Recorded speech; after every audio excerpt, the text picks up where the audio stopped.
Mtazamaji wa Harakati TV, taarifa zilizotufikia hivi punde ni kwamba jeshi la polisi linaendelea na uchunguzi wa kukusanya ushahidi kutokana na taarifa ya Hilda Newton iliyochapishwa na kusambazwa katika mitandao ya kijamii tarehe 10 mwezi wa 4 mwaka 2026. Taarifa hiyo ilikuwa inasema pamoja na mambo mengine kuwa serikali imepanga kumuua Mheshimiwa Tundu Antipas Lissu kwa risasi. Ili kukamilisha uchunguzi, jeshi la polisi linamwelekeza Hilda Newton afike katika ofisi za mkurugenzi wa upelelezi na makosa ya jinai iliyopo katika jengo la makao makuu ndogo ya polisi iliyopo mtaa wa Uhio jijini Dar es Salaam tarehe 24 mwezi wa 4 mwaka 2026 saa 4 kamili asubuhi. Na sababu kubwa ya jeshi la polisi kumuita Hilda Newton ni kwamba wanamuita siku hiyo ili kuwasilisha ushahidi aliyousema na kutangaza kwa umma kuwa anao. Hii ni kwa mujibu wa kifungu cha 11 kipengele cha pili cha sheria ya mwenendo wa makosa ya jinai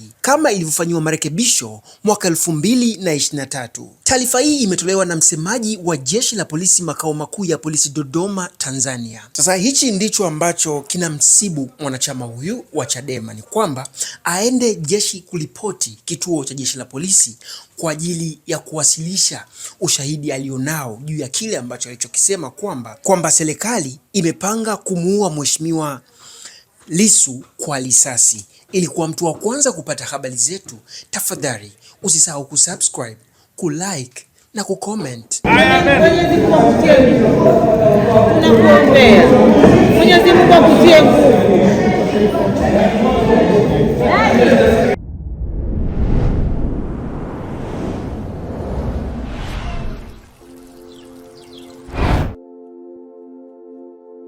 Kuna wakati siasa zetu, hata ukienda maktaba ukasome vitabu vya siasa, bado huwezi kupata ukweli wa nani kafanya nini na kwa nini.